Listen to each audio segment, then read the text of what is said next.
बिस्मिल्लाहिर्रहमानिर्रहीम, अस्सलाम वालेकुम। आज का जो वीडियो है वो मेरा आइल्ट्स के हवाले से है और ये वीडियो आपकी खिदमत में सेब्स इंस्टीट्यूट की तरफ से पेश किया जा रहा है। आइल्ट्स के राइटिंग टास्क 2 के ऊपर मैं आज आपसे बात करूंगा। आइल्ट्स के राइटिंग टास्क 2 में 6 टाइप्स होती हैं और मैं हर टाइप के ऊपर एक अलग आपके साथ लेक्चर और वीडियो शेयर करने जा रहा हूँ। आज सिर्फ मैं आपको कुछ बातें बताना जा रहा हूँ जो कि बहुत ज़्यादा ज़रूरी है राइटिंग टास्क 2 को लेकर, क्योंकि ज़्यादातर लोग कहीं ना कहीं फंसे होते हैं 5.5 से लेकर 6.5 के दरमियान, और उन्हें अगर 7 या 7 से ज़्यादा बैंड्स चाहिए होते हैं तो वो उसको उस तरह से नहीं कर पाते। आज मैं आपको ऐसे राइटिंग का फॉर्मेट और उसके जो जुजियात हैं, उसके जो पॉइंट्स हैं, जो उसमें ज़रूरी अज्जा है, ज़रूरी चीज़ें हैं, वो मैं आपके साथ शेयर करूँगा। ये देखिएगा कि 6 से कुछ 7 के करीब टाइप्स के एसेज हैं जो कि आइल्ट्स में आते हैं। 7 टाइप्स ऑफ एसेज। अब वो जो 7 किस्म के एसेज आते हैं, सातों के सातों किस्म के एसेज में जो पैराग्राफ्स लिखने चाहिए और लिखे जाते हैं वो 4 होते हैं। 1-2 हैं जिसमें शायद 5 हो जाए, नहीं तो 4 पैराग्राफ्स होते हैं। कितने पैराग्राफ्स होते हैं? 4। यानी आप किसी भी टाइप के ऊपर लिखने जाएंगे तो आपको कितने पैराग्राफ्स लिखने हैं? 4 पैराग्राफ्स लिखने हैं। पहला पैराग्राफ जो आपका होता है वो इंट्रोडक्शन का पैराग्राफ होता है। पहला पैराग्राफ आपका किस चीज का होता है जनाब? इंट्रोडक्शन का पैराग्राफ होता है।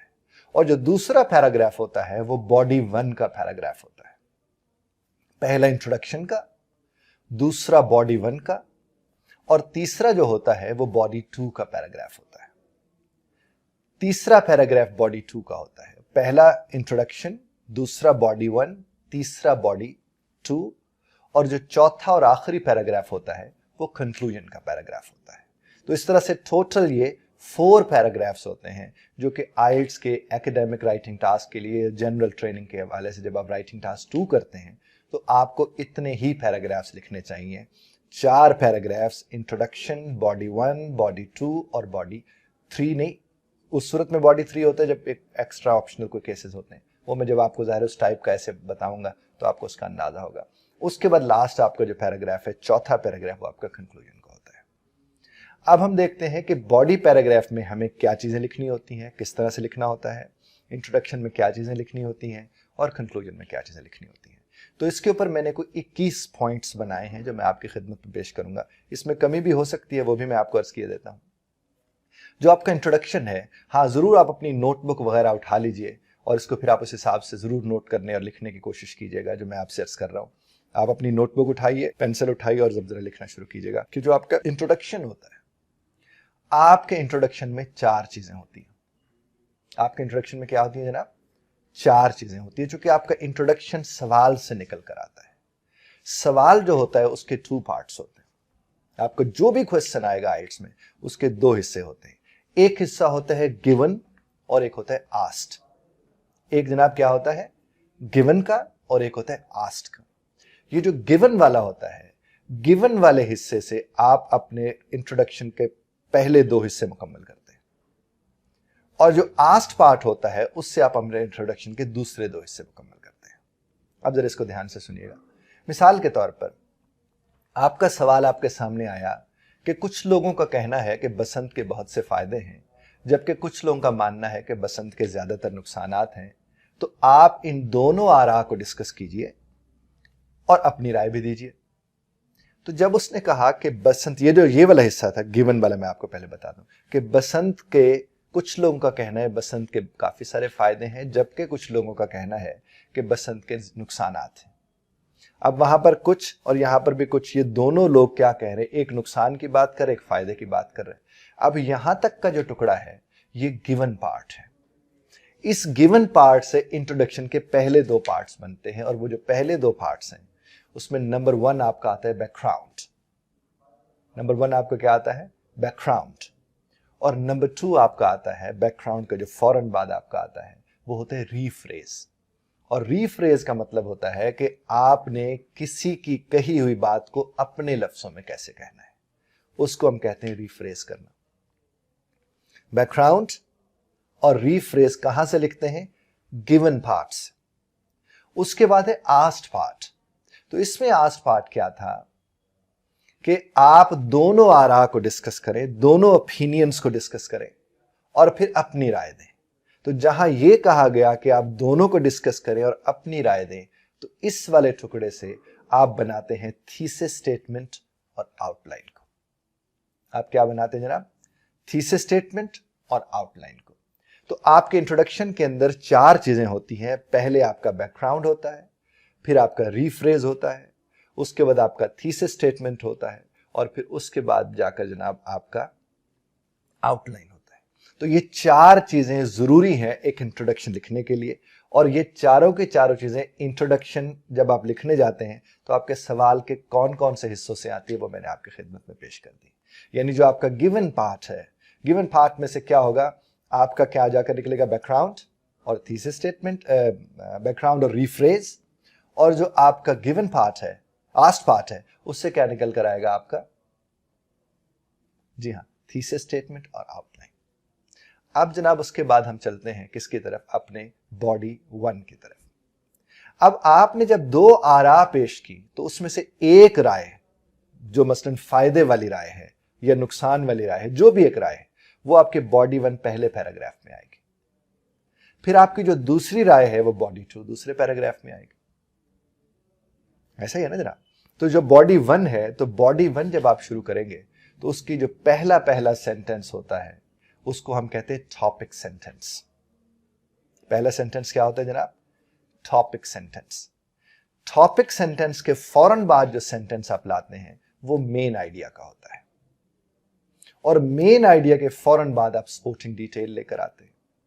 यानी आपने टॉपिक सेंटेंस दिया, टॉपिक सेंटेंस के बाद आपने मेन आइडिया दिया, मेन आइडिया के बाद आपने सपोर्टिंग डिटेल दी, और बेहतर बात यह है कि आप अपने उस बात को वहीं मुकम्मल करना अगर चाह रहे हैं तो सपोर्टिंग डिटेल के फौरन बाद आप अपना कंक्लूजन भी ले आए कि आप अपने उसी पॉइंट को कंक्लूड कर दें, जो आप कर सकते हैं। और कंक्लूजन के बाद फिर आपने एक और मेन आइडिया दिया। अभी वही पहला बॉडी पैराग्राफ चल रहा है। जब आपने एक और मेन आइडिया दिया तो इस मेन आइडिया का ताल्लुक भी किसके साथ है? आपके टॉपिक सेंटेंस के साथ है, जिस तरह पहले मेन आइडिया का ताल्लुक आपके टॉपिक सेंटेंस के साथ था। तो अब ये वाला जो आपका मेन आइडिया है, इसी मेन आइडिया के फिर आपने सपोर्टिंग डिटेल देनी है, और फिर इसे भी आपने कंक्लूड कर देना है। Topic sentence number 1, main idea number 2, supporting detail number 3, और कंक्लूजन नंबर 4। फिर main idea number 5, supporting detail number 6, और कंक्लूजन नंबर 7। अब आप जरा इस पे गौर कीजिए, तो ये 7 चीजें हैं जो जरूरी हैं उस पैराग्राफ को लिखने के लिए। 7 ये हो गए, 4 हमने इंट्रोडक्शन में कहे थे, तो ये 11 हो गए। इसी तरह से अगर नेक्स्ट पैराग्राफ आप लिखने जाते हैं तो वो भी बिल्कुल इसी तरह से लिखा जाएगा।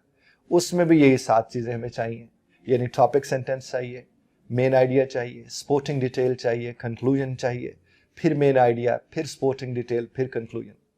तो आप अगर इस पे गौर करें तो ये क्या हो जाता है? 7 ये, 7 वो, 14 हो गए, और 14 और 4 वो आपके 18 हो गए। अब ये 18 चीजें आप तक आ चुकी हैं।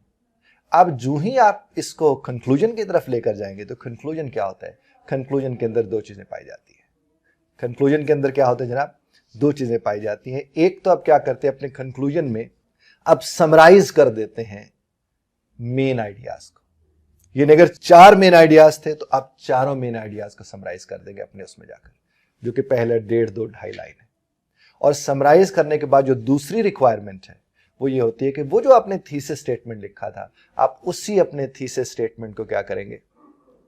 उसी अपने थीसिस स्टेटमेंट को फिर से रीफ्रेज करके कंक्लूजन में आप कंक्लूड कर देंगे। ये 20 पॉइंट आपको चाहिए होते हैं जब आप कोई भी एकेडमिक या जनरल ट्रेनिंग का टास्क 2, राइटिंग टास्क 2 आप अटेम्प्ट करने जा रहे होते हैं। समटाइम ये होता है कि वो जो 2 पैराग्राफ्स मैंने आपको बताए थे बॉडी के, उसमें होता है कि आपने सिर्फ एक ही मेन आइडिया देना है। यानी एक टॉपिक सेंटेंस के बाद आपने एक ही मेन आइडिया दिया और उसी की सपोर्टिंग डिटेल लेकर उसको आपने कंक्लूड कर दिया। आप ऐसा भी कर सकते हैं।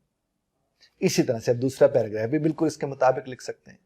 फिर यह है कि दोनों पैराग्राफ्स के अंदर वो जो मैंने आपसे अर्ज किया था कि 2-2 कंक्लूजन्स लगाएं, अब वो 2-2 कंक्लूजन्स लगाने के अलावा आप एक कंक्लूजन से भी काम ले सकते हैं।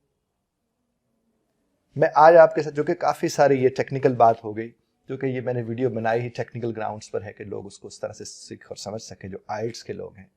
और ये आइल्ट्स के तकरीबन कुछ 6 से 9 मेरे लेक्चर्स होंगे जो राइटिंग टास्क के ऊपर हैं, میرے خیال میں 9 کے قریب ہو جائیں گے یہ جو رائٹنگ ٹاسک کے اوپر لیکچرز ہیں.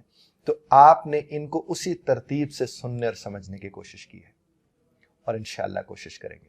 آپ اگر اس کے مطابق لکھتے ہیں جو میں نے آپ سے عرض کیا ہے تو آپ کا ٹاسک رسپانس اور کوہیژن اینڈ کوہیرنس والا ایریا جو ہے وہ بڑی آسانی سے طے پا جائے گا.